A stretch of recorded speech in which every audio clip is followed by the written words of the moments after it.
Hello, everyone, and welcome to the Pancake Parlay, episode 79. I'm your host, The Don, and as always, I'm here with Chatters. How are you today? I'm good, Don. How are you? I'm good. First of all, sorry for the kind of laid back nature of what happened. I was actually a bit sick for like a solid week, and I was just feeling terrible. However, the good part of it is I got to watch a lot of movies with the free time that I did have being sick. I think that's a really good advantage of being sick. Unless it's like one of those Yeah. sicks where like you literally can't do anything, you know? Oh, yeah. Like if you have like a migraine and looking at light hurts. Yeah, I kind of hate it when I get those because I can't even get away from it by like playing games or watching something because it just hurts. But yeah, it's good. Yeah, I mean, with all this time, we've also just had a lot of schedule clashing, so it was just hard to get something going. But we are here, and there's been a lot of stuff that's been happening in the past couple of weeks. Absolutely. Just as a reminder, you can always listen to us on Spotify, iTunes, Libsyn, and our YouTube channel, Marketing Movies. With that channel, obviously, like, share, and subscribe. We really like the content, and we really like your engagement with the show. So yeah, let's get to it. I think we'll pretty much start off with the main event, I would say, and I guess that been basically the talk of the town, not only just for this week, but I would say for a solid month since we had critics seeing the movie, and that is Joker, the 2019 origin movie of the Joker, which directed by Todd Phillips, as mentioned before many times, the guy who did Hangover. And he did a semi more serious movie called War Dogs, which is pretty good as well. And a few years ago when this was announced, they were saying they have a Joker origin movie, I was like, this is gonna be bad. Why does this need to happen? I don't need to see this. And this is one of those times where I was completely wrong. This movie is one of the best films of this year, if not the best, as far as I'm trying to recall all the movies that I've seen this year. And on top of that, I feel like it's very much on the top pantheon of comic book films that have come out throughout all time. That's my general feeling of this movie.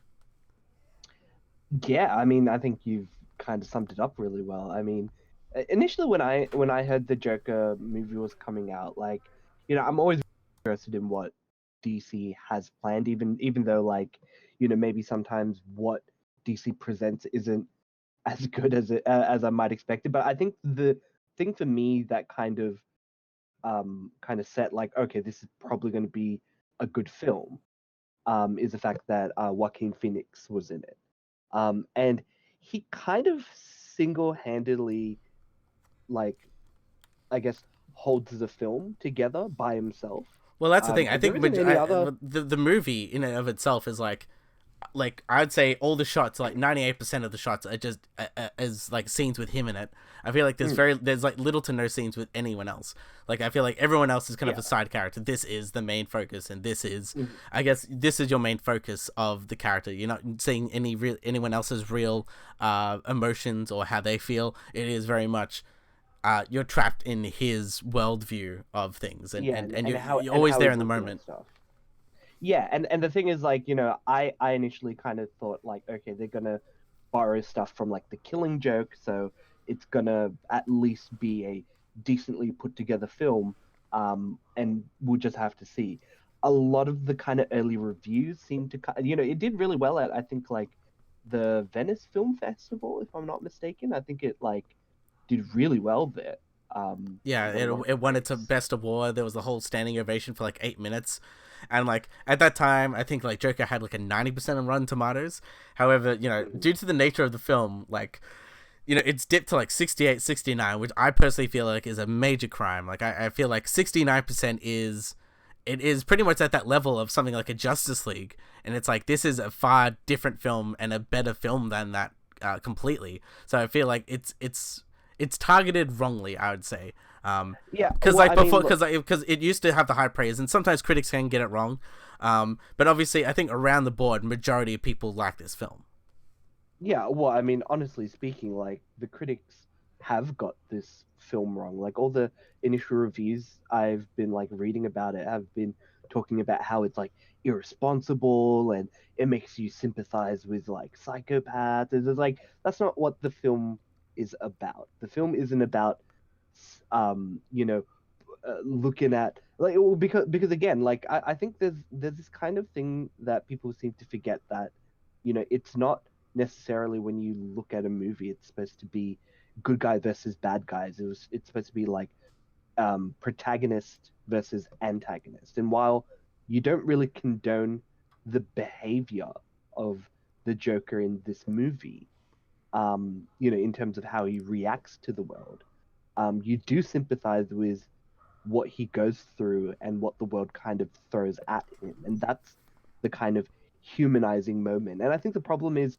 there's a lot of people, a lot of these like kind of, big review, news sites that, will say like, oh, well, it's irresponsible to humanize these people. Well, the thing is, like, it's supposed to build on a somewhat realistic concept. And I don't think people going into this film will think, oh, well, yeah, that's justified, like what happens in the film. You kind of look at it from Arthur Fleck, who's the main character of the film, and how he struggles to try and be a normal person, despite having mental problems and social issues. Well, it's not only that, but it's like by the way, we do generally go full spoilers. But yeah, I don't know. We'll leave it maybe to a certain time in the podcast. But essentially, yeah, he's had some problems. His home life isn't as great. And it's one of those things where it's like he is trying his best in this world that is very hateful. Like you very much see very early on that like the place that he works, where he becomes a clown, and helps people and sells stuff and things like that. Basically he always gets beat down. He's always I guess the butt of the joke, pun intended, I guess. Well, it seems like everything people... goes wrong with it. Yeah. I mean, like, you see it early in the film, like, people, seem to think he's weird, and they don't try to like sympathize, exactly what's going on with him. The one thing I was actually a little bit surprised about, and this isn't like a spoiler per se, but there's a character who gives Arthur a gun earlier in the film, right? And initially, when I saw it, I thought like, oh, okay, this is gonna play some kind of plot point later, where like it's gonna reveal that this guy gave it to Arthur because, like, for selfish reasons, right? Like, he gave it to Arthur because it was used in a crime, and he's like pawning it off to Arthur to be like, oh, hey, I'm giving you this gun to protect yourself, but the real reason is, oh, I'm trying to get rid of the gun, and I'm just going to give it to Arthur because he's an idiot, right? But ultimately, towards the end of the film, like, there's no implication that that was the case, and he seemed to actually genuinely had given Arthur the gun, like, on good faith.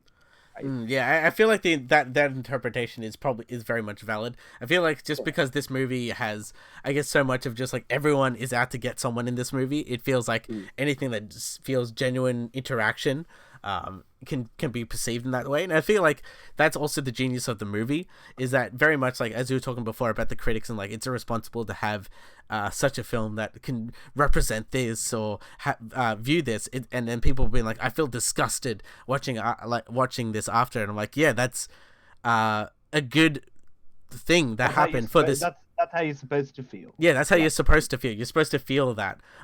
It very much, when I was talking to one of my friends about the film, I was saying it very much reminds me of a kind of because everyone always compares it to Scorsese stuff like Taxi Driver and King of Comedy, which 100% it basically resembles those when it comes to plot points and style. However, I feel like it's very much like in the style of a Stanley Kubrick type of film when it comes to tone, like something like Full Metal Jacket or A Clockwork Orange, where they're really great, very beautifully shot masterpieces, but they're very disturbing, and they're very adult in their nature, and it's very depressing, but they're really solid, great movies. I feel like that's, in a sense, of where I see this film kind of placing it in, where it's like, it is hard to watch, and it is hard to see things, but that's the whole point and intent of this film. Or even there's certain things that it does play off.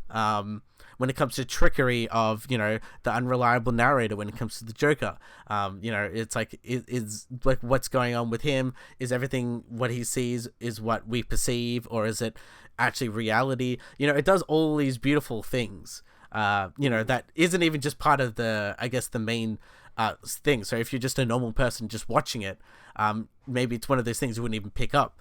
But it's like one of those things where, you know, the plot delves into it such a way that it kind of screws with your head almost. You know, there's so many like plot points that could happen, could not happen, and you know, I just really enjoyed it. But if you have anything more to say before maybe we just jump into anything spoilery. Yeah, well, I mean, I actually did want to talk about those particular points because I don't think I fell for any of the tricks in the movie, but I think ultimately one of the big things that I want to really point out in this film was how it was filmed. Usually, it's not something that I pick out when it comes to watching a film, but I kind of found that, you know, a lot of like kind of lingering shots or reused, well, not necessarily reused shots, but there'll be a scene that will be filmed again, and they show it again to kind of emphasize a component in, uh, you know, the Joker's life. For example, I think the one that really stood out to me was, I think early in the film they kind of show him, like kind of when he goes home, he like climbs up like these stairs, and as he kind of climbs up, like, you know, you know, it's like in a low angle, and it kind of, you kind of feel how heavy and like how tough it must feel to kind of walk up those stairs. That's the intent. But then later on in the film, when he's kind of letting everything go, he's walking down the stairs and he's kind of like being all loose, and he's in his like crazy Joker outfit and stuff. Like, you know, there's the memes of him like dancing and stuff like that. Like, One of the that's best scenes in kind the of, film, by the way. yeah, and it's like it's supposed to emphasize like, yeah, it's like he's kind of being happy or like letting go of the stress, and it's kind of conveyed um through the actual cinematography. So yeah, while I'm not usually a big like cinemaphile in that regard, like it's definitely very clear in this film that, like, you know, scenes were shot in a meticulous way to give you a certain kind of feeling, and that's just an example. There's several throughout this entire film, and it all has intent. And the great thing is, like you mentioned, like, you know, Todd Phillips, like, he's typically like a comedy director. Yeah, pretty Um, much majority, like everything he's done. He's like old school, Hangover. He's probably done another, like a bunch of other comedies, but it basically comedy. I think it's like only like 3 or 4 years ago he did a film with Miles Teller and not Seth Rogen, the Jonah Hill guy, for War Dogs, which is just them basically a bunch of people, guys who had shitty jobs to sell like black market guns to other countries, and that was kind of like a semi serious take. It had some serious drama moments, and I think that was a pretty good job. So that's why I was a little bit more like, I know this this director can do it, and yeah, I was blown away by, you know, what he can do instead of just making, I guess, manufactured comedies where, you know, it doesn't really care about the framing or about the lighting or, like, once again, cinematography and the colors used. You know, like, and this film kind of shows that, you know, he is more than just doing standard stuff. He can very much do something really great if he wants to. yeah, and yeah, I think that's the thing that we kind of see with a lot of directors. They kind of do surprise us a little bit when they move out of their typical range of work. Like, you know, kind of reminds me of you know, the Russo brothers with Captain America, Winter Soldier. Like, they were previously known for only doing, I think, comedies, or was it scary films? I don't It remember was exactly. comedies. They did a lot of episodes of Community, and I think, Right. and it's so weird because I think in the last like season of Community, they made a joke about the MCU movies being like, they're so generic. It's staring at the Hmm. camera, and I think that was the time when they did Winter Winter Soldier. Soldier. Yeah, Yeah, yeah. But yeah, now they kind of, you know, they kind of did Winter Soldier as, like, you know, a like a spy thriller, and then, you know, obviously they did like Endgame and, you know, Infinity War. So now, you know, now it's like, you know, a little bit the same-ish, but like at least they worked outside of like the typical range. So it's really nice to see directors kind of working outside the usual bubble. But yeah, I guess we'll go into spoiler territories here, but we'll try not to get too spoilers in terms of Try not to. you know, try not to. Um, yeah, I mean, look, for me, like one of the most intense moments in the film was like when, like, on the train, and he's getting his ass beat by those, I guess, kind of business, those Gotham business guys, and he just shoots them, and it's just like it's this really kind of like quick scene that happens where he shoots one guy, shoots the other guy like really quickly, and more or less chases the other guy, Mm. and just like unleashes the rest of the bullets into him. And it's this really kind of like visceral scene, the way it's presented, the way it's manufactured, the way Arthur's like composure is, and it kind of lingers throughout the rest of the film because it's this kind of event that kicks off like the movement, like this kind of like what like the 1% versus the 99% kind of movement that happened like a couple of years ago, I think it right? was Like about 10 years ago. Yeah. yeah, and it's like supposed to have like the it's the typical kind of like the proletariats against the bourgeoisie, like that kind of like uprising movement. But like in Arthur's eyes, it's like he kind of did that to defend himself. He's not really a political guy, but all this attention he's getting, it makes him feel. I think the big thing in this movie, I don't think they kind of directly say it, but like for him, it's like he likes the attention because again, it's making him feel like he matters, that he exists, and people are acknowledging him, even though what they're acknowledging him for isn't for anything like good. He's being acknowledged for killing these guys, but in some people's eyes, like, oh, he's a hero, but like he just did it like almost like off an emotional whim, you know? Yeah, and the thing is, like, set stuff like in motion because, like, even Mm. like when he's in the talk show at the end of the movie, he's like, yeah, he's not really political. He doesn't really stand for anything.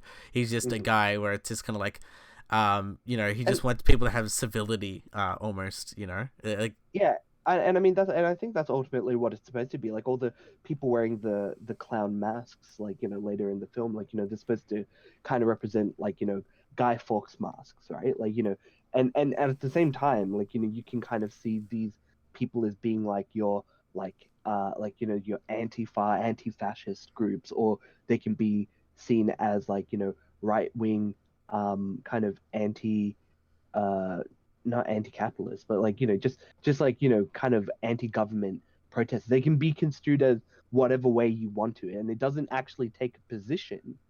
And I think that's the correct way that you want to get into politics. You let the people kind of interpret how it is, and that's a good thing. You can kind of interpret it as either way, but ultimately, like even Arthur gives like a really good speech, and you kind of see him transform into this Joker character on screen during this interview that he has, because he goes from being like this, because he usually stutters, or he has this like laugh, this like and it's really great. I think one of the things is Joaquin Phoenix does a really great job at just like giving the impression that yeah, this is a guy who is struggling with trying to be a regular person because I'm pretty sure like like involuntary laughing in stressful situations is a common thing in people. Like obviously not to the extent that it happens in this film for Arthur, but it does happen in the real world. And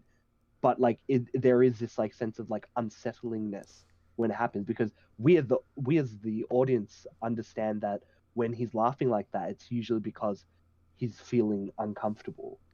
But then like that kind of disappears like during that conversation towards the end where he's slowly becoming this Joker character on film, sorry, on screen. Because yeah, and yeah, it's really intense, and it yeah. does kick off like the later events in the movie. And yeah, like what do you think about all the stuff that happens in regards to like the Waynes and his connections with them?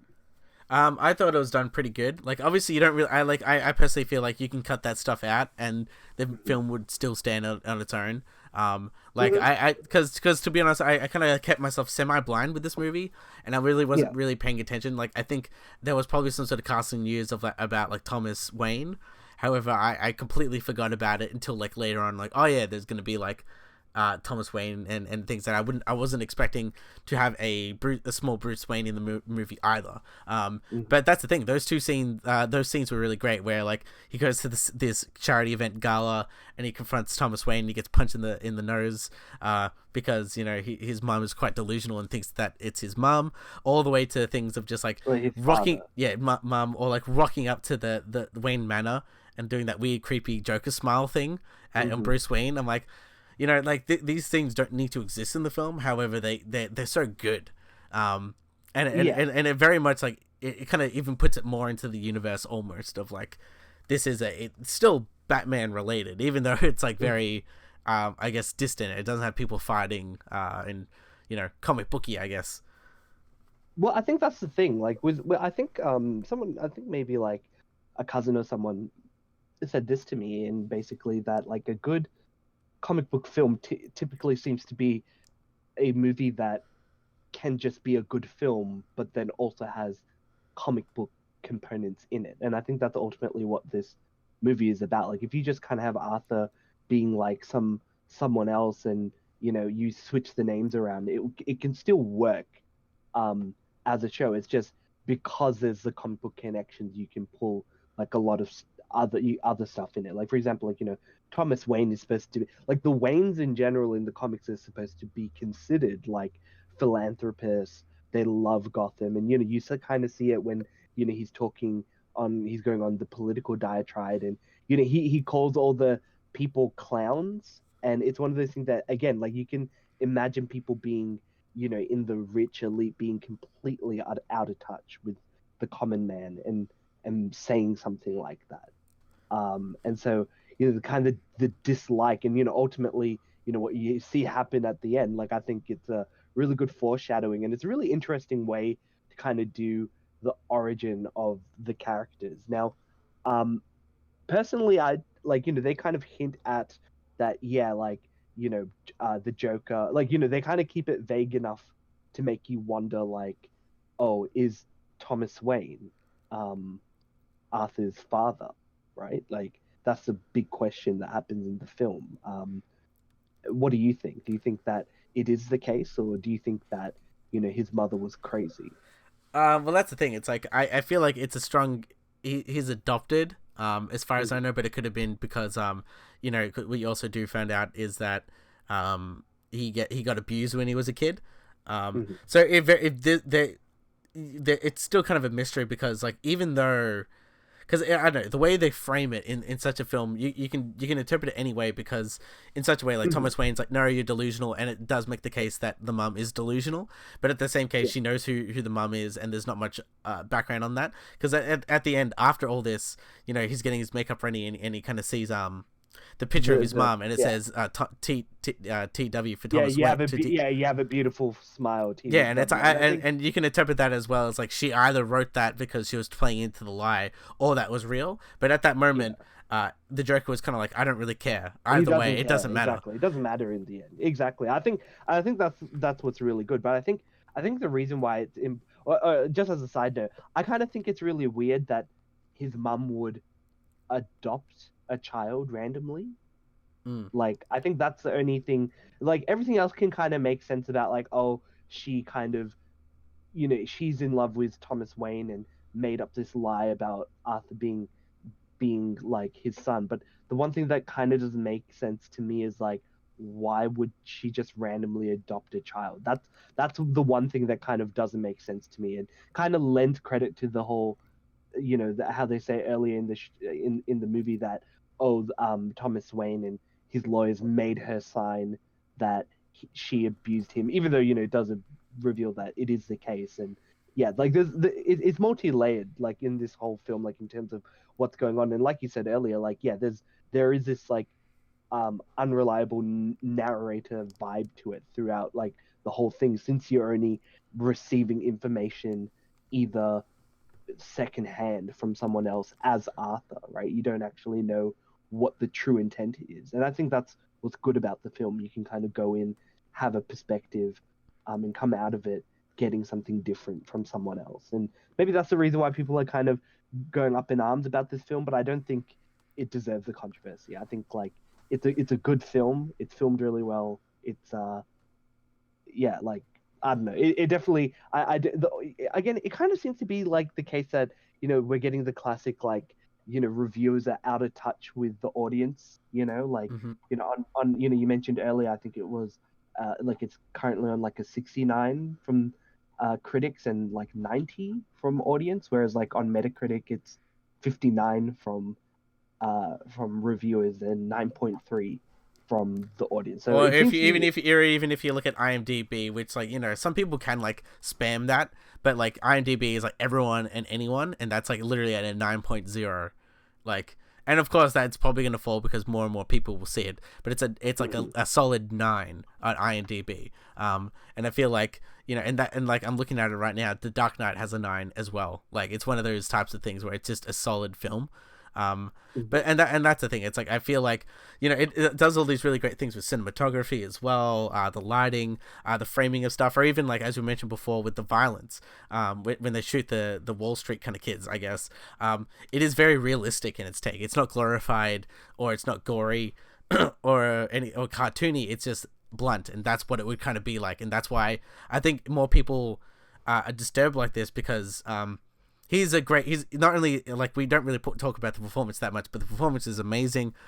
It's down to earth, and him being a bad person, you can kind of see where he's coming from, in a realistic approach. Like you can also do the same thing when it comes to Thanos, but he's more cartoony in his approach. Mm-hmm.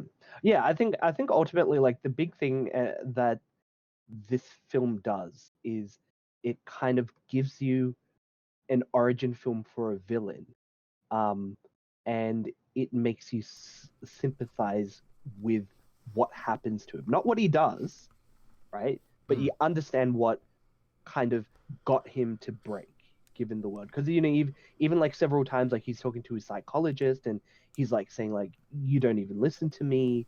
All you do is you come in. You don't really care." Like when he confronts um, Thomas Wayne, like he's talking about like why why are you treating me like this? Why can't you show any decency?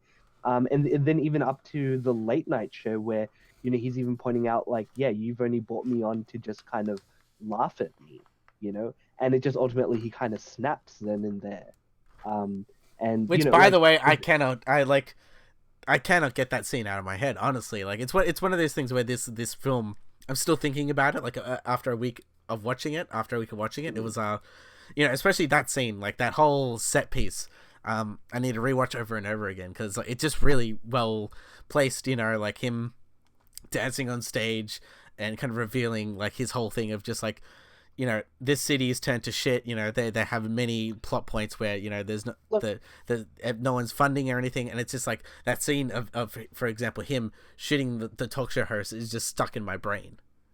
yeah, I mean, look, I saw that coming from Like I like a saw that mile coming as well, away. but it's and, it's and, framed and, really and but well. yeah but yeah but that's what I'm saying. Even though I knew, like, because early in the film it's he kind of presents it as, oh, he's gonna kill himself on on on the show, right?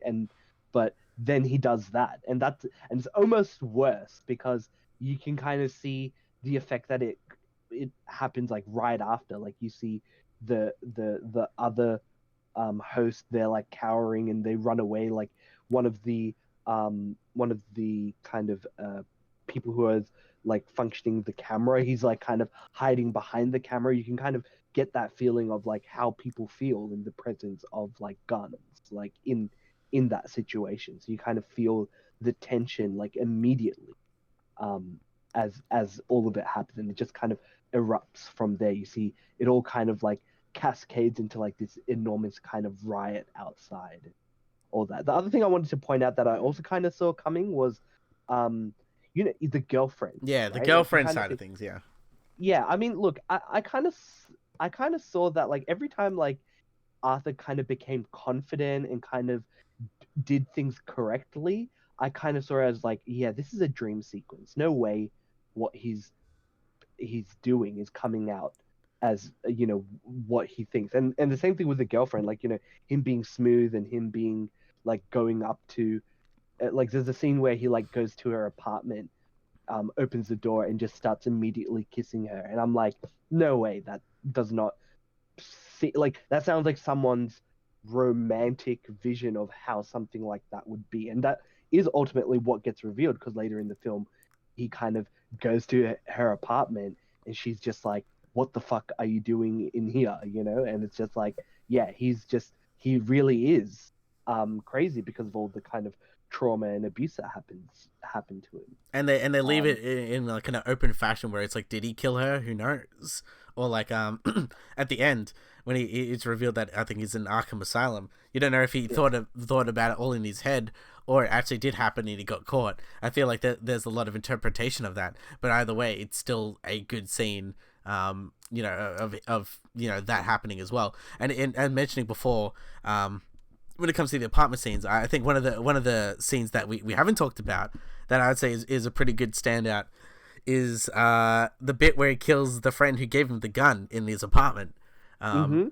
Once again, it's shown more in a realistic light. It's very quick. Oh man, that scene was so intense because it's just like, like later, because like one of the characters, he's like a midget, like a little person, and he can't open the door because it's locked, because the lock is too high, and like, while in a sense it's funny given the situation, like in any, probably in any other context it could, like they could frame it as being more funny, but given like the tone of the film, it's like really tense, it's really awkward. He has to ask Arthur to open the door for him, you know And it's done in such a way where meanwhile it's like he's the kind of, tension is just like ramped up.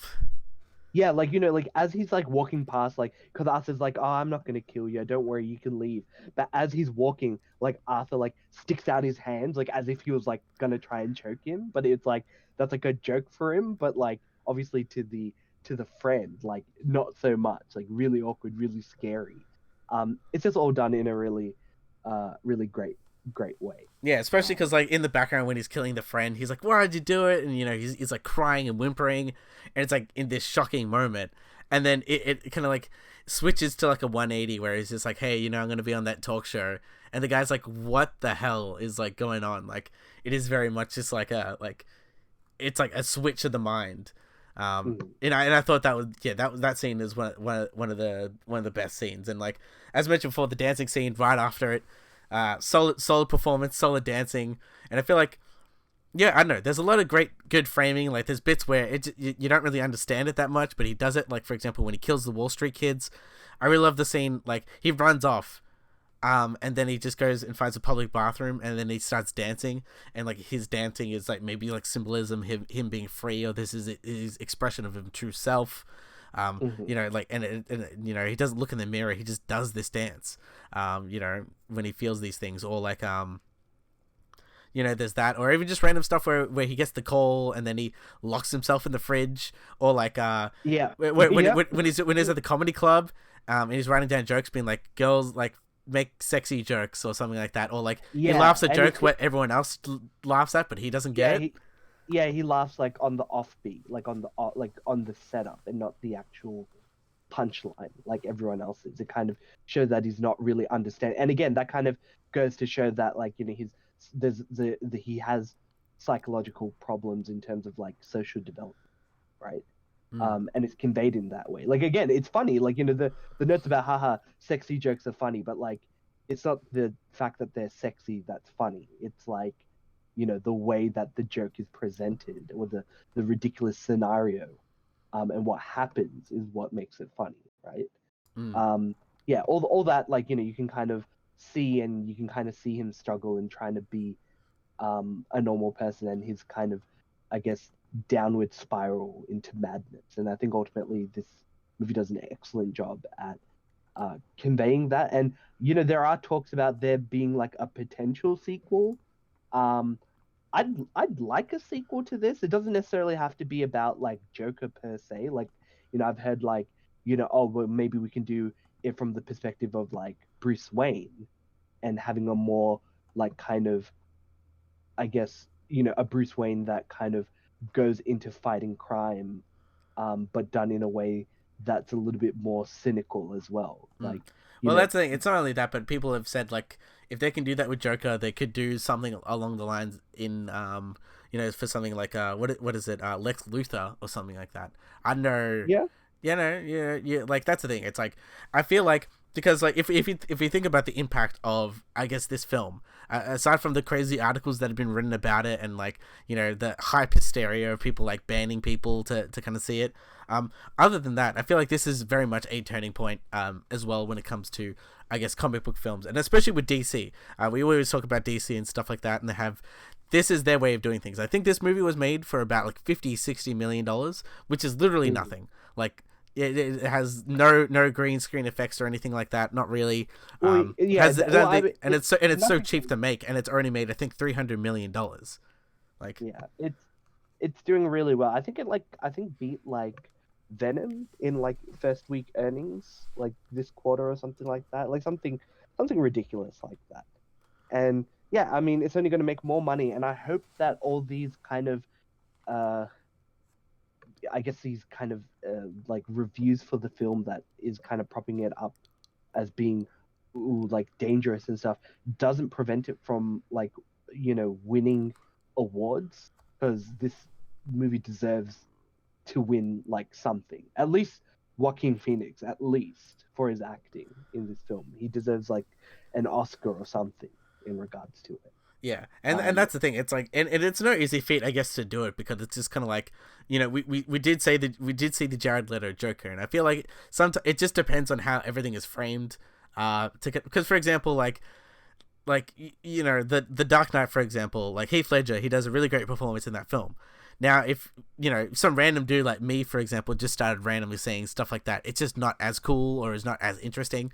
It just depends on the framing, and I feel like the Jared Leto Joker, when it's framed in that way, it was just very awkward and weird. But yeah, with Joaquin Phoenix's performance is like top caliber. He does all these little small things where like I think I heard someone mentioning about like he runs a lot in this film, and he's so used mhm, to running with these big strides because he has big clown shoes.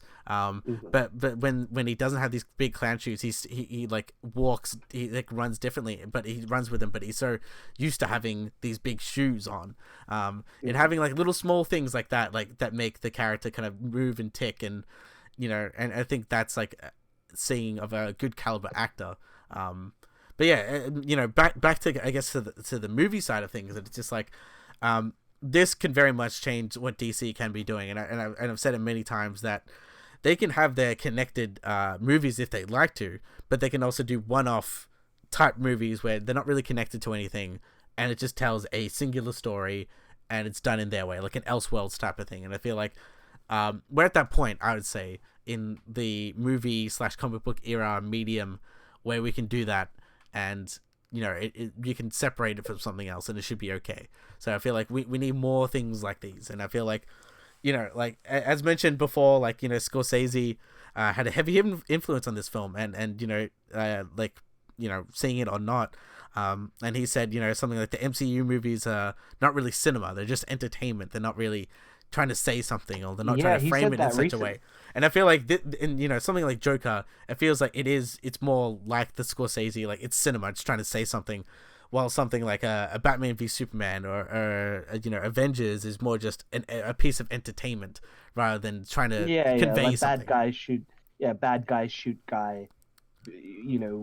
Beat the bad guy, win kind of thing. Yeah. Whereas there's a lot of really like interesting things that are happening with this film. Like it is like a commentary, and it isn't without its own references. Like I said, there's like the obvious comic book references, but even something as small as like the clown makeup that the Joker wears is supposed to be like a reference to. I think it's like you're the Italian here, like Pagliacci, like Oh yeah, the the black and white clowns. There's the yeah, there's yeah. There's the it it's starts like with from an P. opera. It starts with P. Yeah, Yeah, and there's oh, Pagliacci. there's Pagliacci, and there's Puccinella, I think. Um, Puccinello. Okay. and yeah, one's obviously the white clown's like a happy one, and the black one's like a depressing one, and kind of Oh, right, it's right, like right. it's like Yeah, kind of like a yin and yang. But yeah, yeah, I yeah, think I yeah. know the clown that you're talking about as well. Like it's Well, like well, it, but if you but but if you look at the makeup for like that particular clown, like it's more or less like the same. as the one that like Joker is wearing. Like even in like some scene, like in some version of the makeup, like it has like the teardrop and stuff. In I think like uh, Todd Phillips. Like he said in an interview, like that first scene where Joaquin Phoenix is like kind of like he's like I think at the very beginning he's like smiling and he's pulling his cheeks up and you see like the tear rolling down, like the blue tear rolling down. Like that was like not planned, but it only needed that one take to do. There's a lot of kind of stuff like that apparently happening throughout this movie. So Well, that's what you get uh with Joaquin. I feel like he just delivers the goods and stuff like that. You know. Yeah. So yeah, I think great film. If you haven't seen it, watch it again. So watch it. And watch it I again. might, and watch it again. I might even watch it again. It, Just it because. is one of those films where it's just a really great film, and it's like so far this year it's kind of been kind of like average. I would say like so far like the big blockbuster hits haven't really hit as hard. I would say, or there hasn't been too many interesting things. I would say, but I feel like this very much stands out. I guess in the crowd of things. And I'm really excited that and really happy that this film exists and it is exceeding as well. And it's getting a lot of press, good and bad, but at least people are talking about it. And at least like I guess normie people are seeing it as well and being like, what is this film about? Spreading the word, I would say. Yeah, I mean, I had no, I had all the confidence that people would watch it. I think just whether or not it would do well because it is like one of those lower budgety films. But yeah, it's doing really well, and I kind of wish more success for Tom Phillips if he's gonna continue to do more and whatever. DC should kind of if they're not gonna do like a unified movie set, like maybe they should do just the Elseworld kind of stuff that they do with it. So yeah, I look forward to more stuff going into the future. Yes, Todd Phillips is pretty good.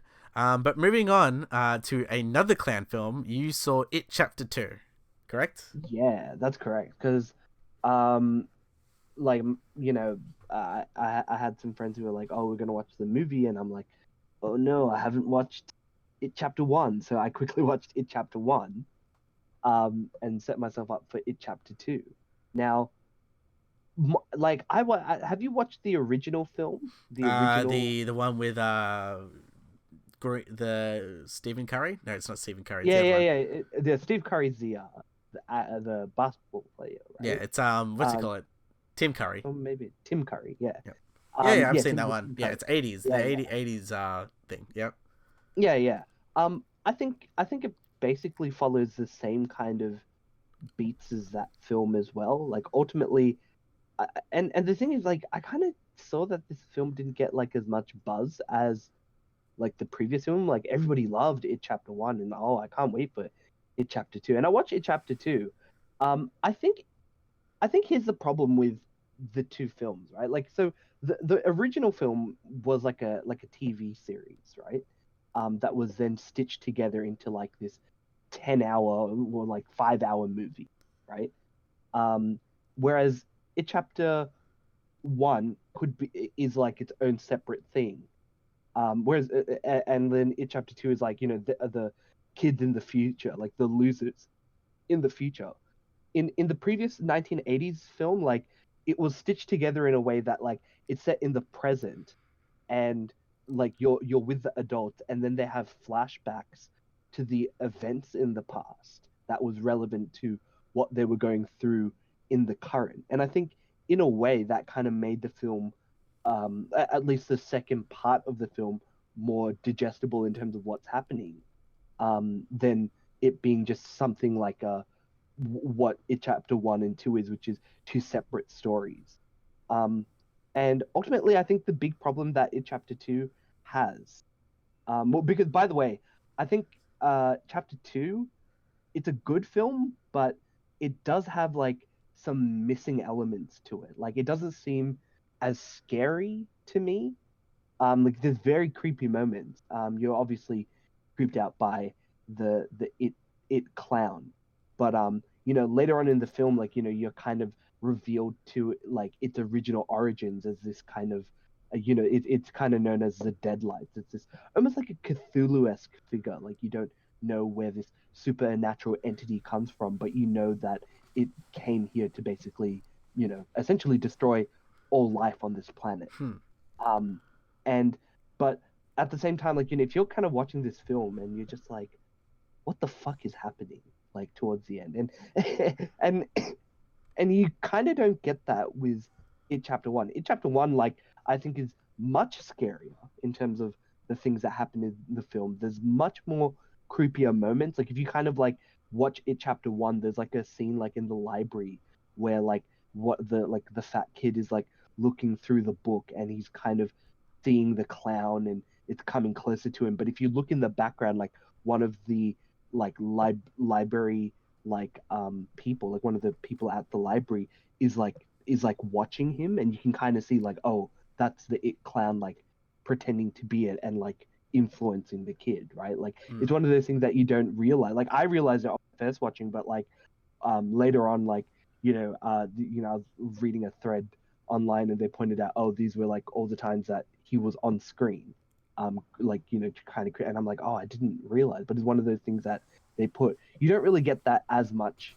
in this film, and I don't find it as scary. And I think ultimately that is maybe why it was hard to kind of be like, because of like ultimately had to kind of explain like, oh, where does the clown come from and how did they defeat it and all that. And I think and the fact that it had a really long run time on top of it, I think it's like maybe 3 hours or something like Jesus, that. so it like fits in a lot, but like like as you mentioned before, it's not as scary. I think I heard that it's more funnier, like it's more played as a comedy, like a comedy there horror or something there like there, that. there is one character, he's kind of he's essentially, the guy from Stranger Things, Yeah, yeah, one of the yeah. He kids. he grows up and he's Yeah, basically the the adult guy who version of plays that the kid. comedian, Yeah. who yeah, and it is in a TV show called Barry, which is pretty good by the way. But yeah, Oh yeah, I need to watch that show. Anyways, but yeah, because I've heard great things about it. But anyways, yeah, like his character has like several moments where he'll like drop like a funny line, and it's like, yeah, it's funny, but it's like this isn't a movie where you're supposed to be laughing at these moments, right? mm. And yeah, I think it's just kind of like a missed opportunity that it doesn't seem like they didn't. Maybe it was because of like um how the book was written. Like they decided, oh, we're gonna follow the book, and oh, the book doesn't have any other scary moments. Like in the first film, like there's a really great moment where the kids are watching like a film, and as the film is ticking, you kind of see the it clown is in the film, and then he starts to kind of like chase after the kids, and the next second there's like a giant version of him like coming out of the film trying to like kill them, right? Like there isn't these kind of big grandiose moments. But I kind of question, because like if they're like, if they didn't want to change they clearly have changed the source material, because I don't know if you know about this, Carlos, but Hmm. in the original book, in order to escape the sewers, um, they basically have to have a big child orgy. Um, Uh-huh. yeah, I'm not joking. This is legitimately something that happens in the book. I didn't know about it until I watched the original movie, that was the case. But yes, they have to have a big child orgy in order to quote unquote lose their innocence, right? Because they Man, were like Stephen King's a kids. weird guy. It's all that cocaine, dude. Hmm. That's what I'm saying. I think even he admits there's times where he doesn't even remember writing certain books. Drugs, they're a hell of a thing. Um, but yeah, I think like all the uh, actors in it chapter two, like they did a good job, like playing their roles. You had like McAvoy coming back as playing Bill, I think. They all do. I think they just play their part. I don't think there's anything. Jessica Chastain as Beverly. There isn't anything that kind of stands out to me that's like, oh, this was like an amazing film. I think ultimately, like, you're kind of like, okay, I'm glad everybody kind of gets out, you know, more or less like unscathed. But Yeah, I think ultimately if you were going to watch the films, like you'd want to watch the It Chapter One, It Chapter Two rather than the old um Tim Curry versions. 'Cause I think those like once you watch the like these versions, like that old version won't be like anything by comparison. Although like Tim Curry does do a good job at like being like a scary like clown. But Yeah, and yeah, I I feel think like, yeah, even the look is like creepier, I would say, just because it's just, yes. yeah. I mean Skarsgård does like an excellent job at being like this creepy clown. Like I wish like he could play the Joker in a movie in the future. Like come on, like aren't these?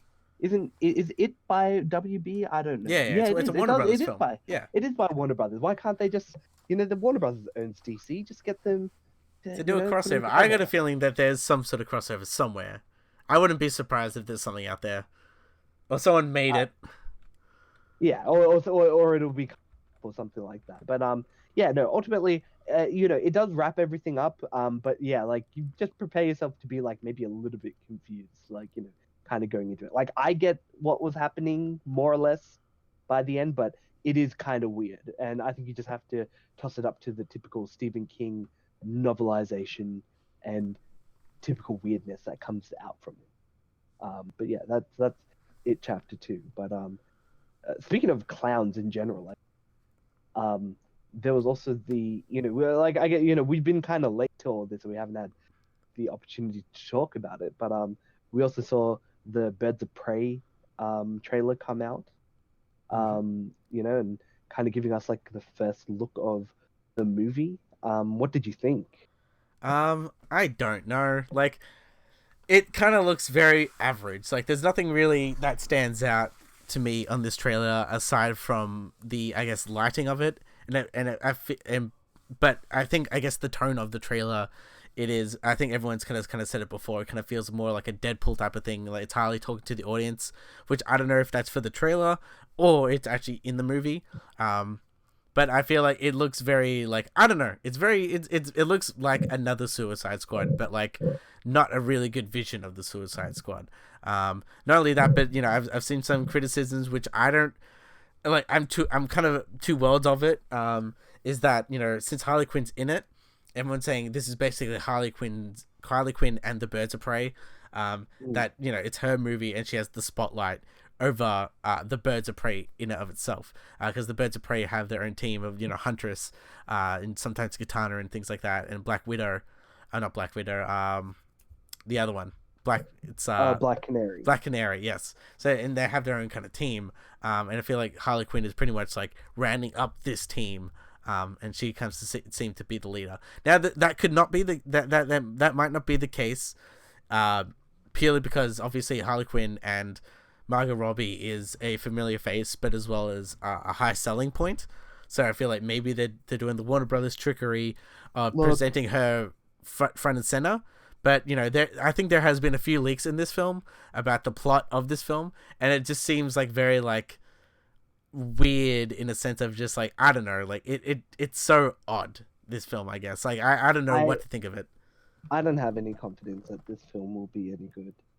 Like maybe it might be better than Suicide Squad because it might not be like that weird, and maybe it might be filmed competently, but I think ultimately like this film kind of doesn't leave much for me to be confident with, like in terms of like what you said exactly about like it being Birds of Prey. Like it doesn't really it should have literally been called Harley Quinn and the Birds of Prey. Like I don't think like that would have been a bad thing. I think the problem is like like Harley is kind of like a surrogate for Batgirl because Batgirl isn't in the film. Like you have Black Canary, you have I think not Hawkgirl but Huntress. Um, you have like Cassandra Cain, but she's nothing like how she is in the comics. Like Cassandra Cain is like an assassin brought up by the League of Shadows, and she's like she can't speak English. Like she speaks broken English, and stuff like that. Like yeah, like the way she talks is like very like it's like broken in how she like conveys, because that's how methodical even the way she talks is, like to the point and direct. And Mm. You kind of don't get that in this film. She just kind of the Cassandra King character is just like, oh, eccentric, like Asian girl, like that's it. Like it's nothing kind of screams to me that this movie is gotta be that good. Yeah, because that's the thing. Unfortunately. Everyone's kind of out of their outfit, and I'm like, that's the thing. I don't really care that much with the whole outfit thing. I don't know, even though the outfits in of itself look very, I don't know, they're not Flash, they're not comic booky. They just like Well, look like everything looks very grounded, minus Harley Quinn, of course. Like, you know, Huntress doesn't have her mask or anything like that. Black Canary doesn't really have much of a kind of like look and feel to it. So I feel like everything seems to be grounded in such a way. But that's the thing. But then it has this over the top feel with it with Harley Quinn, and the way she looks and having her hyenas and everything. So that's why I feel like there's gonna be some sort of tone. There's gonna be some weird tone about this, and I'm not quite sure if it's trying to put it into itself a little bit more realistic or not, because it has stuff like even Black Mask. Ewan McGregor's playing Black Mask, and he doesn't have his mask on. It even has something like Victor Zsasz as well. Yeah, Victor Zsasz. Yep. Yeah, no, and he's an interesting character, and obviously he doesn't, you know, like his comic book interpretations, like, you know, he's just a normal real dude with a bunch of scars. But it's like, from what I've heard of the leaks, of this film, and there's a bunch of reshoots to just, you know, make it more comic booky. I don't know. I really don't know. Like, as I mentioned before, it looks like there's gonna be some cool set pieces. Let's hope it's filmed intermittently, but that's, I don't know. You know? You just gotta be like me and just be like, this film is gonna be shit. Like none Just of gonna this be trash. none of this fence sitting crap. All right, like this film's gonna be trash. Well, let's say it comes out. It comes out in February. It comes out February. It comes out soon, actually. Look, I'm gonna predict it right now. And what is this? Like week 79. I'm gonna be doing more movie predictions. This movie is gonna be trash. Like I'm gonna watch it probably, but it's gonna do really badly. That's my prediction for this film.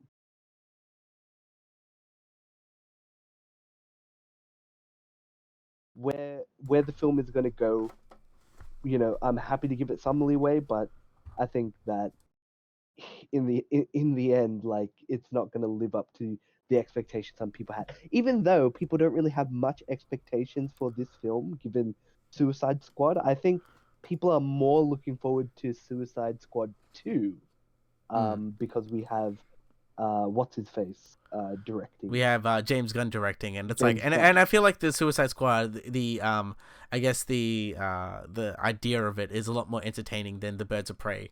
I guess character in film. There's nothing wrong with the Birds of Prey. It's just that the Birds of Prey is just supposed to be a superhero team. They don't look like a team in this film. There isn't like, it's like, oh yeah, it kind of seems like it's going to be one of those things where, oh, they're going to be a team by the end of the movie, right? Mm-hmm. There's going to be like, because that's the thing. I got a feeling, and I feel like in the trailer they talked about it, where it's just like, why should we trust you? Because like, you know, she's Harley Quinn and she's a bad person. Yeah. So like, I feel like there's going to be a lot of that. Like, I don't know, we should trust you. I don't know, and well, you can kind of tell the plot point of this movie, you know?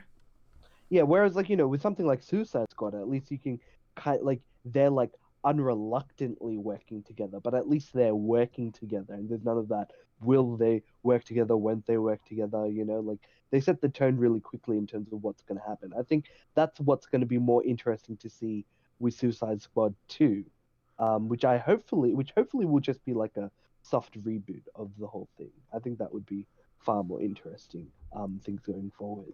Well, that's the thing. It's like, you know what's very interesting is that I think the next week after that, we like there was a trailer that dropped, which is The King's Man, which is a prequel to The Kingsman, and that looks far superior and far better than this film, The Birds of Prey. And I didn't see it. I highly recommend you watch the trailer after this. And it looks very interesting. It's set in World War One. And it has this cool bit like right at the end of the trailer where it's like, this is a parachute, and it's like the invention of the parachute, and it looks like 100% they're gonna have some really cool set piece with a parachute. But yeah, that film looks far better, and it's a far better shot trailer than Birds of Prey. And I don't know about Birds of Prey. Like, that's the thing. We've seen Birds of Prey stuff, and I think like Wonder Woman trailer should come out soon. Because Oh, that's that. for 1984 or whatever. Yeah, because Ooh. that stopped filming like a year ago, and that was Oh, delayed, and that comes out in July next year. So I feel that's like what I want. soonish that thing should drop somewhere. That's what I want. I want my Wonder Woman 2 movie. That's it. I need more Gal Gadot, and she'll make me feel better about the DCU or whatever the hell they. But I guess to move on to other news and to the MCU. Again, we're kind of late with all this, but Spider-Man is back. You know, Sony and you see, I predicted Sony and Marvel were gonna work something out. It's just what have they worked? Because I think at the moment they're scheduled to do two more films, like a kind of like a third Spider-Man film, which might like maybe wrap up his what I think will be like him wrapping up like the Spider-Man trilogy, because they kind of leave it in a really awkward spot at the end of I think Far From Home, right?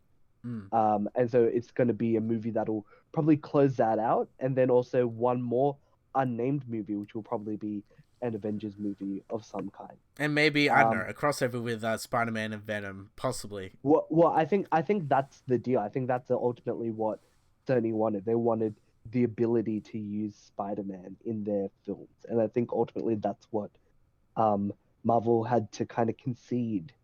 Although we'll see whether or not it comes to pass, but I think that's the kind of deal with the devil that they have to do, which is a shame because the Venom movie is awful. I think I put it in like my top five worst films last year. Yeah, that was your thing, and that's the thing. It's like it made a lot of money, and I think maybe it's because it got tricked because it's a Marvel thing and it had the Marvel logo on it, but it's not really Marvel. So I feel like maybe that was part of almost like the deal. Like Sony's just like you have to use Venom or like this universe or these characters that we made to connect. So like maybe that was the deal. Like by forcing their hand, being like, yeah, you need to connect our film with your universe, and you need to have this crossover to happen. I feel like that might have been part of the deal. I would assume it's part of the deal because that I think that's what maybe gave Sony their, I guess, arrogance or like their upper hand, where they're just like, yeah, look, we made like $1 billion in this Venom movie. Wow, I put Venom at number one for my worst movies.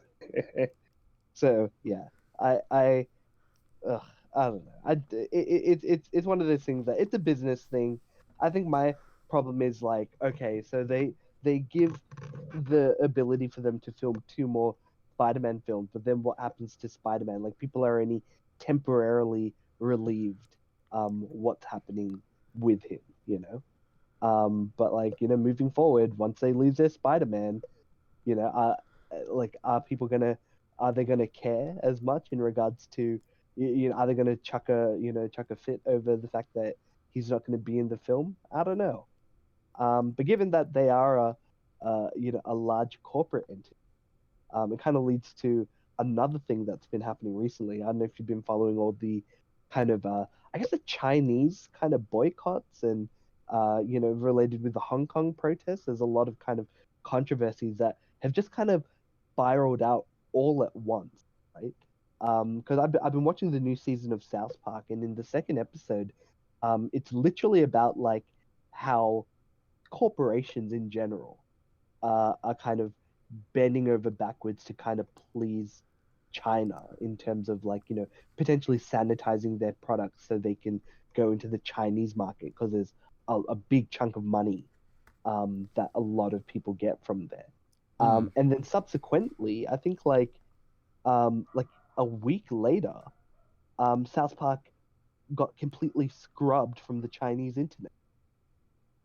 It's absolutely insane. And then following all that, right? You had I think it's the Houston Rockets in America, like the manager or something, like said something supporting all the Hong Kong protesters, and he got like kind of called out, and he's potential like at one stage he was like, oh, is he gonna lose his job? Oh, China's not gonna work together with the Houston Rockets, which by the way I think was like the most like popular team in China because I think the popularity came from the fact that Yao Ming used to be on the team, right? I wouldn't Um, know, man. yeah, yeah.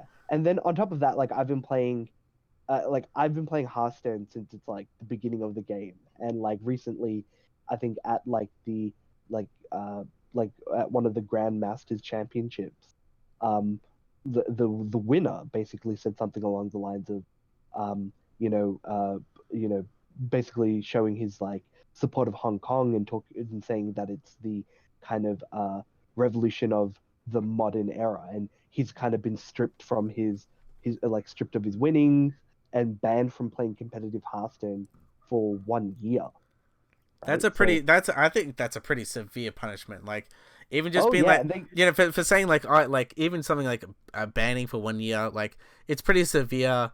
But like you can kind of recover. But also like taking away winnings, I feel like that's that's almost like a breach almost. Like I feel like it's just like you're taking away something that someone well, I someone mean, earned. You know. that's the thing. It's like it's a part of the contract that they've signed. Like it's like this like really vague rule where essentially like oh like you can't make any statements that kind of that a portion of a demographic finds like offensive, which is up to Blizzard's discretion. So it's written in. I've probably butchered it, but it's written in such a way that it's so vague, and it's done so in order to allow for something like this to happen.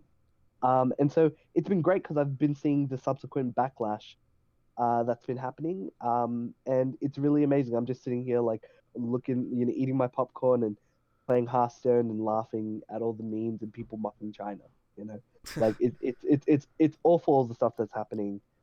At the moment, up in Hong Kong and stuff. But we, all this kind of like pushback is a good thing that people are having in terms of uh, kind of having a dialectic about like the things that are happening out there, and then doing that in relation to what I think is important, which is kind of modern media being like basically soft censored um, by other countries Mm. because they want to kind of have the ability to be in that market, right? Like, in a lot of like kind of games, like in Hearthstone, like having too much like a lot of the artwork was reworked so it would be I across. heard about that where they reworked old designs of cards into newer designs. Yeah, yeah, Sometimes it was also about the female image, but as well as I think in China, I don't know if they changed it, but there was a lot of things of you can't see stuff like skulls and bones, like kind of like stuff correct. like that. You can't see any of that stuff. Yeah, yeah. So there'll be like kind of like sexual imagery, like like typical in like those kind of fantasy era kind of genre. But then yeah, like also like blood and like I think yeah, like like skulls and bones and stuff, like none of that. It's really weird because there are some cards that do have skulls and stuff, so I'm like, how does that work? They might just have like completely different cards in the actual Chinese game. But yeah, it's really strange. But I mean, things like that, like like if you look at and I think it's the same for like you'll look at the MCU, right? In Doctor Strange, the original the main monk. I forget the Sorcerer Supreme before Doctor Strange was a male Tibetan monk, right? Now, because Tibet has that there's a whole thing with like China and Tibet. You kind of have seen like the whole free Tibet movement and stuff like that. Because the Marvel didn't want to get into a controversy about that, they just changed the origin of that character completely. Instead of being a Tibetan male monk, they made it a female, I think Gaelic or Celtic like monk or religious Something. person. I think yeah, something like that. Well, like again, interesting, but Mm. like they completely like bent themselves over and let China have their way with them for something like that in order just so they could look it's a business decision, right? Um, but you see a lot in a lot of the artwork for certain characters. Like, if you look at the Star Wars, uh, I think I want to say episode 7, but it probably would be the same for episode 8 as well. Like Finn had like a pretty predominant, um, you know, chunk of the poster in the Western release, but in the Chinese release, he's like this little small face. Mm-hmm. Like it's just blatant racism over there. You know what I mean? Again, I just hope that this kind of does bring a little bit of a like a spotlight to all the stuff that's happening internationally, and hopefully like art and things that we like will hopefully move past like being censored by, I guess, like communist fascist countries. Because that's the thing. It's like, and that's the thing. They get a lot of they fund. I don't know if it's money funneling or anything, but they fund a lot of movies that wouldn't necessarily get a sequel or get made or be more lower budget. Like I think it's like the HK brothers, like the Hong Kong brothers, or like you see the green logo start up at the start of a movie, and things like that. These are Chinese companies, and Hong Kong companies, and I feel like they're kind of money laundering, or they're doing something with them where they're kind of investing in this money. Like one movie I did see, and I wasn't really going to talk about it because it's just so whatever. It's do you remember the movie Escape Plan? No. This is like a what was it? Stallone movie where he's like, oh yeah, I can get out of any prison, and then he gets into prison and he breaks out of it. And then there was a sequel called Escape Plan 2. It had 50 Cent in it. And this one now that's the thing. This year came out Escape Plan 3, which is like direct to like video or whatever, and that also had like Stallone, 50 Cent, and all these things. But it's like, and it's got like half the cast is Chinese / Hong Kong. It's like, and they're kind of shoved into the plot, purely because at the start of the movie they're funded by this company. So I feel like there's a lot of stuff like that going on as well, where like, sometimes there's movies that have a certain way, they get changed for a certain demographic, or the funding, I guess, they get forced to, which it is its own thing. But so far China has a good track record of picking good movies to fund, because so far they've just picked random crap. Man, look, I'm looking up this film live. This is crazy. Like you've got what is it? You've got Sylvester Stallone and Arnie in the first one, and then you've got Sylvester Stallone and Batista in the second one. What? And Curtis 50 Cent Jackson. What? Like, it's crazy. Like there's a freaking franchise that you didn't even know about. That's crazy. It's a shame that they don't get Arnie in. Does Arnie die? Is that the? No. I think it's just because Arnie's Arnie, so he's like, I'll be in the first movie and just be done with it. And then he never comes back. Yeah. It's so weird. Like Escape Plan 3, the Extractors is just like a random run of the mill movie. Like it's just like, but you can tell that like once you watch it, you're like, okay, half this movie has an Asian cast that is purely to appease the producers or whoever they are funding the movie. Well, I mean, it kind of reminds me of like that other film, where it's like it's actually a Chinese film, but they randomly have like a random Hollywood actor in it. It's like, I think it's called like The Wall or something like that, and there's all these Matt Damon and Matt Damon, yeah, and it's like, yeah, the whole film is basically got a Chinese cast except for Matt Damon.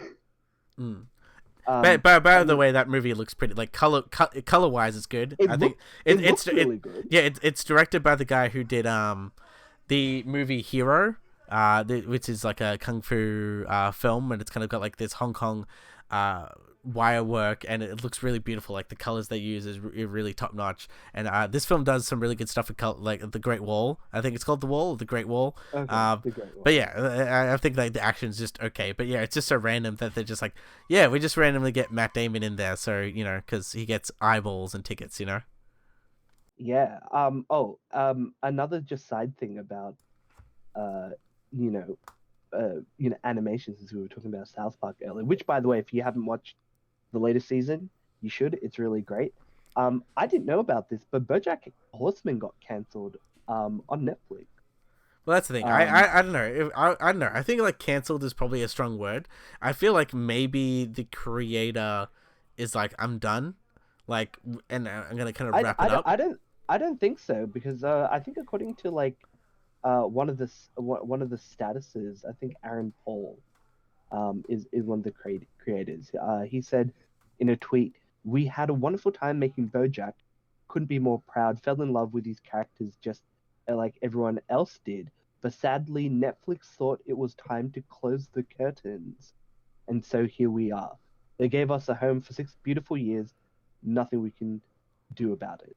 So it definitely seems like it is against like it's Netflix choosing to not continue making the show. Now, the thing is, from my understanding, a little bit of like kind of the rumor mill in regards to it, is that round about the same time that the uh, animation studio that made, I think, BoJack Horseman and another animated series called Tuca and Bertie. I haven't seen that one. It's like similar art style, but that animation studio unionized, right? Mm-hmm. And I think that has basically led to Netflix kind of canning the entire series because obviously, like, if these animators unionize, they have to pay them more money, they have to like, have put him under good conditions in order to get the content that people want. Now, the thing is, animation is expensive to make, right? So I'm not too surprised that that was the case. It's just a bit of a shame to hear that these are potentially the circumstances regarding why. Like, I think it's the same thing with like I think Genlock. Remember, I like reviewed like a Oh Rooster yeah, the Teeth. Rooster Teeth show. Because like that's the thing. I heard Rooster Teeth in and of itself are pretty in trouble with a lot of that. Like they didn't pay their animators and things like that. Yeah, With there's a lot Genlock, of and like yeah, there seems to be a lot of that going on. Because like I feel like animators get the short stick almost because like I heard the yeah same short end of story. the stick. Yeah, Or even special effects people because I heard the same thing with Life of Pi, the studio that did the special effects. They went out of business even though they won an Oscar like literally like a week after it, all the way to like Sausage Party. That film, the animators of that film did not get paid or something like that as well. So there was a lot. well, Seems like there's a lot of that stuff going on through the industry. yeah, it's like I see it all the time. Like you see it like, oh, they're gonna have all these big names for people who are gonna be in the film, right? Like you had like Michael B. Jordan, Dakota Fanning, Maisie Williams, David Tennant. Like these are all big names, and that's probably where a lot of the money probably went to for just having a bunch of people voice act it, whereas they're kind of undercutting all the animation studios trying to make these kind of cool concept film. And look, I don't usually watch a lot of stuff from Rooster Teeth, like there's obviously like their Red versus Blue stuff, which I saw like a little bit like back in the day. Ruby, I never got into, That is a big but following from what I remember. yeah, it's got a huge following. But I don't follow. The only thing I kind of follow from them is like Funhouse and Inside Gaming. Those are the kind of stuff that I look at. But like all that umbrella of stuff, like it's just a bit of a shame when we can't get cool animations. Like I have that show like on my list that you were telling me about the other day. I think it was called Undone. Yeah, Undone. That's the creator of BoJack. So maybe because and that's an Amazon show. So maybe as well, Amazon's just kind of like petty almost, where it's like, oh, you're doing something with Oh Amazon, yeah, huh? oh yeah, oh okay, yeah. Like you You never don't want know. to You fund never these. know. Like if they do stuff like that, like Oh, I mean, I don't think it'd be against it. Like, it's one of those things where it's like, yeah, you get paid that Amazon money, to bankroll stuff because Amazon needs people to come on their platform. So it makes a lot of sense that they'll try and snipe these like smaller studios, if Netflix doesn't want them. Which again, Netflix is kind of like, I think, like there is like a drop off in subscriptions for like all these major platforms, so they do need to become more competitive. So we'll have to see going forward. The one last thing I'll mention before we kind of go into more review stuff is Steam actually announced a new feature called Remote Play Together. And essentially, from my understanding, it is currently going to be in beta in October. But what this will essentially do, is allow local co-op or multiplayer only games to be played over the internet. So games that like you know how like the old uh you know kind of GoldenEye games, like you could only play it on like your N64 or whatever, and you can only play it with your buddies. Like if you have an Mm-hmm. internet connection, you can play those co-op games online, like those co-op only games, like local co-op games, but you can play them over the internet. And from the looks of it, only one person technically needs to own the game. Mm-hmm. So that's also really cool as well, because That's then a pretty good it's feature. yeah, because then only one person really needs to own the game. But obviously, like you probably won't be able to do um team matchmaking, and stuff like that. Like if you wanted to play Halo, right? Like if you wanted to play Halo, but you wanted to play versus other people online, okay, the other person needs to own the game. But let's say like you and me, Don, we wanted to play, uh, you know, uh, Halo 1, and we wanted to be complete masochists and play it on Legendary with all the skulls. Like only one of us has to own that. Mm-hmm. And I think like that's going to be a really cool feature going forward. And again, like Steam seems to do a lot of these cool pro consumer kind of moves, and that seems to be the thing that's interested. Like in one of the I think in one of the tweets in regards to this, it says remote play together, allowing local multiplayer games to be played online. Only the host needs to own the game and can invite remote friends to play online. So that's a really cool thing that I thought I wanted to just mention for people I to feel be like excited they've about. yeah, I feel like they've done it almost because they probably need to step up their game just because of the Epic Game Store, Mm-hmm. and what they're doing, and it's just Look, like they're just like, oh crap, like we do actually have competition, we do have to try to do something for the consumer, because like something like the Epic Game Store, they just randomly give you free games like I do remember like Origin, the EA one, I know that they give you sometimes free games, but it's only like EA games. But like yeah, they do give away that stuff, and it's like Steam does not have a lot of that stuff, or like they don't try to do well, stuff for the consumer. it's because they have the monopoly. Like why give away the milk for free? And the thing is, like, I think and I'm not too sure if it's still available. If it is, listeners, like, get on it and take advantage of it, because I already have. But like the Epic Game Store is giving away the Arkham collection, so Arkham Asylum, Arkham City, and Arkham Knight for free. Up until it's already passed. That's a shame. But But yeah, hey, it was there. it was there, and they also gave away Lego Batman 1 through 3 as well. So like they're definitely putting a lot of stuff. But like I've got a there's some games that I have like in my life that's like they do have like the um like local co-op, but they don't have like online, which is really weird. Mm. Um and like now that like this kind of feature has come in, like to me it's like the game that comes to mind that is the case is a game called Crawl. I don't know if you've seen it. Like the first time I saw it was when I went to PAX like a couple of years ago. But essentially like it's essentially this like you can play with a maximum of 4 people, but one character is like the hero or like the protagonist, and the other 3 characters basically act as the NPC or the environment, and their goal is to kill this character, and whoever kills the character then becomes the main character, and then you kind of switch in between and try to complete objectives. But unfortunately, this game, so I really recommend it because I think it's made by Australians as well. So the game is Crawl, by the way. It's really fun, but unfortunately, it doesn't have a online feature. But hopefully, with what Steam's implementing, you can play this game, online, and it won't be a problem. So that's what I'm looking forward to. Absolutely. Like either way, it's still future proofing, and it's always good for the consumer because like, Exactly. and yeah, we're heading to that next generation. Like random news is like the PlayStation 5 is coming out next year around 2020 holiday season. So and I think that's the exact same time the Xbox is going to come out. So I feel like at that point we're going to get more news about like more features, because it's not just about the graphics anymore and like 4K or 8K or whatever it is. It's going to be more like what can we do functionality wise.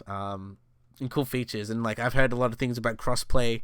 Maybe we'll finally get a something like the PC stuff in the console wars, but you know, you never know. You never know with that stuff. You never know. Yeah, exactly. But yeah, we'll move back on to some movie reviews. I watched another movie 2 weeks ago called Rambo: Last Blood.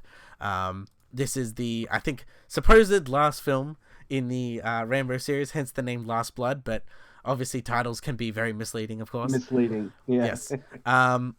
And I feel like this is kind of like the trailer has the Old Town Road song on it. So, but it's shot in such a way where this movie is I guess has tonal whiplash almost, because it's very serious, but it's very gory at the same time. It reminds me of the fourth Rambo movie, which is just called Rambo.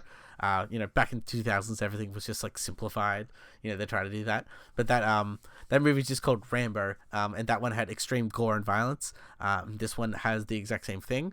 But essentially, the whole point of this movie is that Rambo has been retired. He's back at his farm, and he's kind of adopted this kind of surrogate family, who like the maid and kind of their granddaughter of the maid just living at the family at the ranch, because he's just all alone, and the teenage girl's kind of growing up. And there's a plot point where she doesn't know her father, but she found her father, which lives in Mexico. She asked, of course, Rambo to be like, "Hey, can I go to Mexico?" And he's like, "Yeah, no, that's not happening." And obviously she does, and she gets in trouble, and it's basically like Taken. But Rambo. But Rambo, yeah. Got it. And this film is, I guess, shot in a more serious tone than the rest of the Rambo films. Like, obviously, I think a lot of people forget that the first Rambo movie, First Blood, is based off a book, and that is more. I think there's like literally one person dies in that film. Like it's just more about the tortures of coming back from war and kind of having problems like going back into society. And then obviously it kind of got blown up between Rambo 2, 3, and 4, where it was more about this like, oh yeah, I'm just a one-man army. I'm gonna go into this country, save someone, and get out. But I feel like this one, Rambo: Last Blood, kind of brings it back to its roots almost in such a way where it's like we're gonna take this in a very serious approach, which it does. And I feel like it's better for it. You see Sylvester Stallone, who is an old man, but they really portray him as pretty old as Rambo. He's retired. He built all these tunnels underground, because he's just bored. And he basically has to rescue this girl. I think her name is, it's not Carmen, it's Maria, I think. Oh, Gabriella, sorry. And I feel like it's a pretty solid film. But that's the thing. It could have been more. I feel like it's a solid film, but it could have done more. Just because it talks about kind of sex trafficking, because that's what kind of happened to the girl Gabriella. She gets spiked. Her drinks get spiked, and basically she gets sold into sex trafficking in Mexico. And I feel like they touch on it, but it's not really kind of like it's unlike I think the fourth Rambo, where they talked about more about like the I think he was in Cambodia, more about the system in Cambodia and how to overthrow it. I feel like this one just kind of touches on it, and it's just kind of like one man army kind of going in, going out, but doesn't really do much about the premise, Mm-hmm. Yeah. I mean, I think it's one of those things that we talked about like earlier with like the Joker, right? Like the Joker, its goal is to have some action, but it's also to say like to be a critique and talk about things. Whereas this movie, it uses like real life sex trafficking more as like a launching pad for the kind of character to motivate him to like find his, I guess, adopted daughter, rather than being something that is really kind of discussed about how the effects of it and what we can do about it. And I feel like they cut some of that stuff out, because there's a character that does help Rambo's character. Her name is Carmen, and she lives in Mexico, and she's basically a reporter. and she's like, and she's just been following the gang for a while. So I feel like almost, but that's the thing. All she does in the film is really just help Rambo get on his feet and say, oh yeah, you can see them. You can do it. Yeah, and they're at this location, rather than just being like, oh, let's get these documents and let's try to expose it or whatever it is. She doesn't do anything in the film. So I feel like that's kind of a missing, I guess, piece of the puzzle.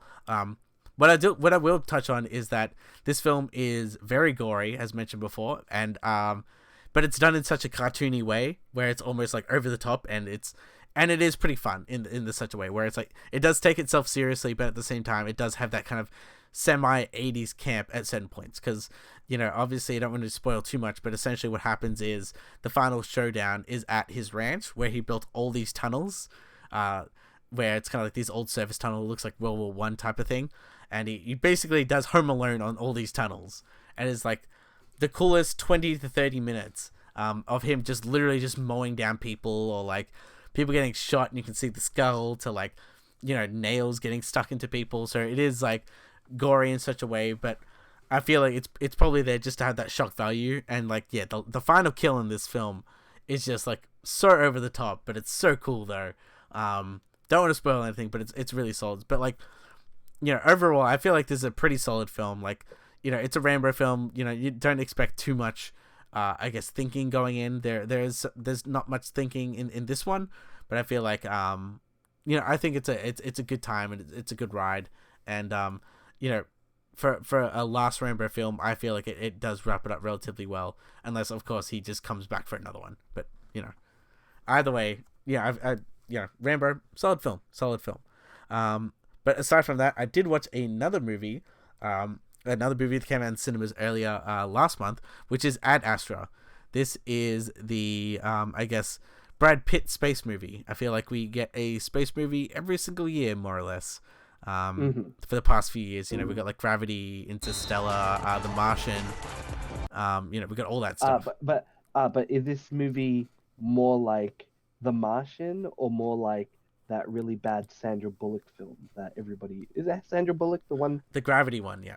Gravity. Is it more like Gravity, or is it The Martian? I feel like it's more... It's very weird because it uses space, but it's not necessarily like a space like film. Like it is, but it isn't. Like it's like... Oh, okay. Like I think the way I can frame it, maybe in a sense, it's kind of like an anti-Interstellar. Like, I feel like this movie is kind of anti-space in its theming. Okay. And it's kind of... Well, what's it about? Well, basically, it's about Brad Pitt's character, Roy. His dad is a well-known space astronaut. Well, that's what they are, obviously, astronauts. A space astronaut. Yeah, whatever. But essentially, he's a famous astronaut that went on this mission that was basically all about exploring the whole universe and trying to find life. So he's gone more further than anyone else has gone. I think he goes to Neptune, and basically just kind of, it's taken like obviously like 30 years, whatever it may be, and he kind of blacks out in a way of like he doesn't communicate back to Earth, reportings and things like that, and something changes, something happens. And what happens back on Earth is that there's this kind of radio flare that comes in, and that's disrupting the whole universe, the whole galaxy, sorry, and it's hitting Earth. And these big things happen at the start of the movie. There's these big kind of space kind of towers that kind of like are semi in the atmosphere and semi in space, and they get hit by these radioactive waves, and what you find out is that waves comes from the space aircraft that his dad was controlling.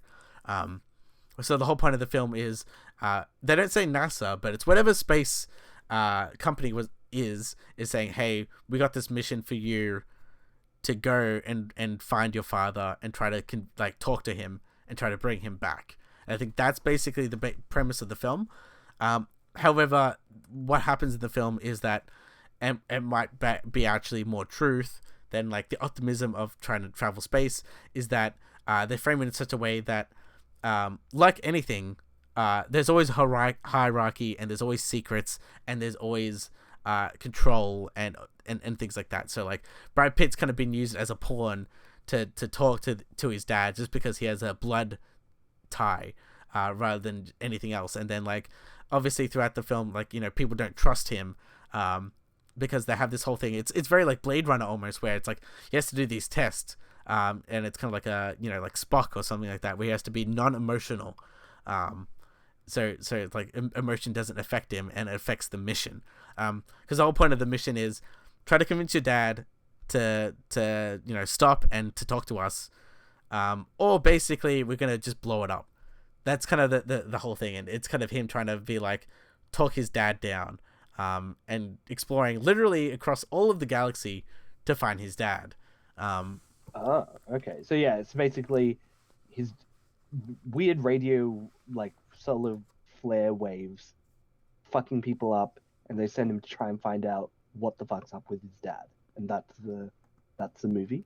Yeah, pretty much. And there's obviously some stuff where it's like you know, his character has a whole thing where, you know, he has his wife or slash girlfriend, and they're very distant, obviously, because to explore literally and yeah, quite literally, figuratively, because, well, you know, obviously you're going to be like, you know, as mentioned before, I think one of the main themes of this is just to be like to do great things or to do space travel, you have to cut out your emotion, and he's more dedicated to his job than and exploring space than, you know, the people back home.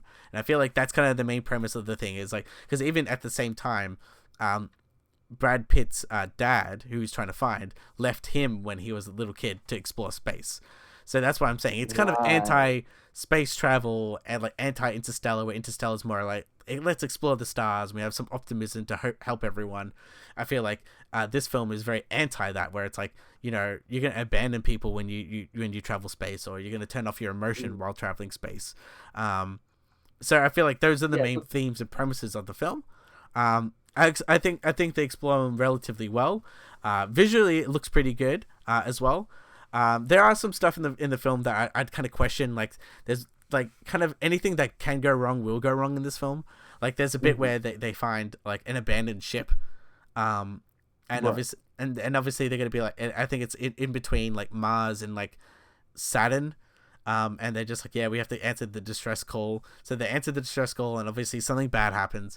It was kind of like, I felt the exact same way what happened in Interstellar when they found, spoilers, when they found freaking Matt Damon. And I'm like, for the son of a bitch, like, I knew, like, yeah. I hate when they do that. Like, just, you know, just don't do it.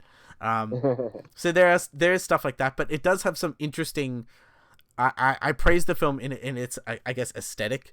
There are some cool bits where, you know, like the rockets firing off, or like when they do reach Mars, which is as far as anyone's gone, past obviously his dad, of course. You know, has obviously, since it is Mars, it has this very tingy orangey red tone that I really like that they use in the film.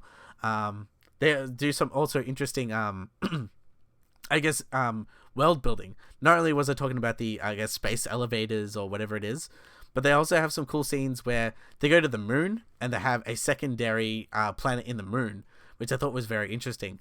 And they basically just build it the way like Earth is.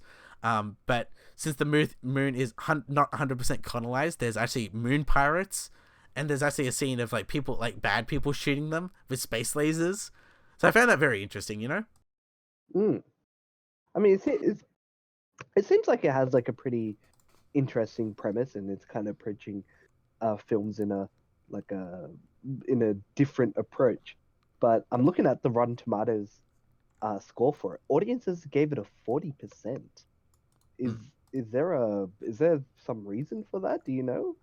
Because the what is it? The critics have given it an 83. But the critics have given it a 40. Is that maybe due to like it being like kind of like a slow burn, or not enough action, not enough lasers being fired? No, not at all. I feel like I don't know. As from what I can tell of this film and why people hate it that much, I think it is because of, I think, number one, the anti-space thing, or like anti like science like type of thing. But I think as well as I think this movie had some. Well, that's the thing.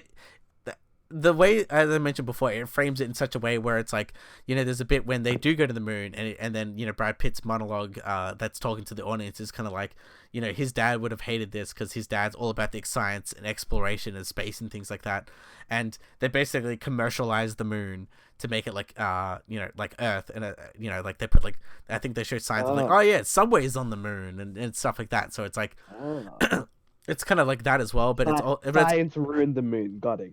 So it's like that as well, but it's also kind of stuff of like, I think there was controversy where Brad Pitt's like, this is about toxic masculinity and all that type of stuff, where it's just like, I wouldn't say that. I feel like it's almost, I feel like some people got kind of pissed off on that, but it basically just been like, like people, to do great things in life, you have to sacrifice things. And I feel like the movie kind of just says the sacrifice is not worth the rest of mankind or humankind. Take care of yourself. And I think that's what it kind of says to yourself. I feel like story itself is not that good, but visually and some ideas that are in it, like as I mentioned, the space elevator, are pretty great ideas, and the pirates. However, whatever they focus on about the dad and son relationship is kind of like, it's kind of the same, as I mentioned, it's the anti-Interstellar, because the relationship between the dad and the daughter in Interstellar, the space travel, was strong. And this is like basically the negative way, where it's like, I'm going to travel all the way to the other side of the galaxy to find my estranged dad, who's probably pretty much turned crazy, and he abandoned me because he wants to explore space more than anything else. I feel like that's what basically... Well, I mean, there's nothing wrong with a story plot like that. It's just how it's executed, I guess. Like, I don't have a problem with anything you're putting down. Obviously, I guess, like, maybe the audience. Look, I'll just toss it up to not enough laser beams being fired. Well, that's true. That as well, and also there are certain things like I think the last like 20 minutes of the movie, where I'm just like I think it kind of breaks apart in the last 20 minutes of the movie. Yeah, it jumps the shark a little bit. Yeah, it jumps the shark a bit, and just like, I don't even know, like, why do this, but overall, I feel like, as mentioned before, the visuals of it really good. But there are some, and there's some really cool ideas. But there's some stuff like the abandoned spaceship is kind of like, what the hell's going on, all the way to like some like technical stuff. Like, for example, if you watch The Martian, it's a little bit more realistic in its approach, and it's kind of the science that it has, and I think they actually confronted real life scientists for all that stuff. Okay, yeah. But this one is very much just kind of like, it's like science is kind of like, I mean, like, space is kind of a semi. Almost secondary, yeah. and what we want to kind of explore and show, and it's other themes and things like that we do want to show. So I feel like this movie could have like not even been about space. It could have been about like something else. It could have been about like his dad going and exploring like other countries rather than like being at home, right? Like, yeah, pretty much. It's just like the vehicle in which they presented this story was through space, but ultimately, I guess they don't use space in a like, I guess, a fun way, or a way that fully utilizes it. Yeah, pretty much. It's just kind of in the background, minus the, obviously, like, I think the Space Bandit thing is pretty cool, but it's just kind of like, it feels like almost like a video game thing, because it goes to like, we're gonna go to Earth, to the moon, to Mars, to like Neptune, so it just keeps on going and going and going. So it's like, has this kind of ramping up feel to it. But yeah, I don't know. I feel like this movie is just kind of like, it's a very average film. It's very much going to be, I think, forgotten. And I think the only thing it'll be remembered for is literally just the visuals of it. But yeah, there's been so many space movies out there these times. I think there's even been a recent movie that came out, like, literally, I think, like, last week, called Lucy in the Sky, which is the Natalie Portman one. And apparently that's getting review bombed. Not many people like that movie either, so space. Yeah, I mean, look, I only like the good space movies. Well, what is a good space movie? The Martian. Yeah, The Martian. Yeah, The Martian's good. Interstellar, I feel like, had some good moments, but like that last quarter. Yeah. The last part of Interstellar kind of fell apart, in my opinion. However, I ultimately get why they had to do that, like, because they were kind of dealing with like black holes in. How do black holes work? Is it space time? Is it, something else for Nobody 10th knows. dimensional shit? Who knows?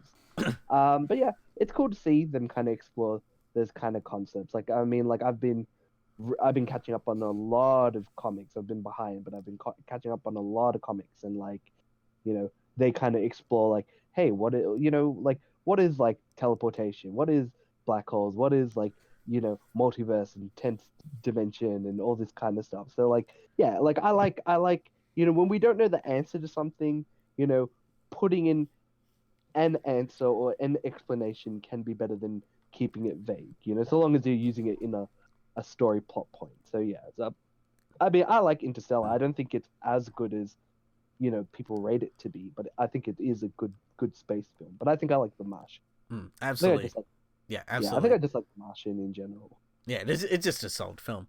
But with that, we'll actually just leave you with that note. Remember, you can always listen to us on Libsyn, Spotify, iTunes, Stitcher, and we stream live on our YouTube channel, Marketing Movies. So until next time, maybe Henry Cavill is going to be in a space movie next year, and he's just going to be flying in space, but not be Superman. Who knows? So until next time, see you guys. Catch ya.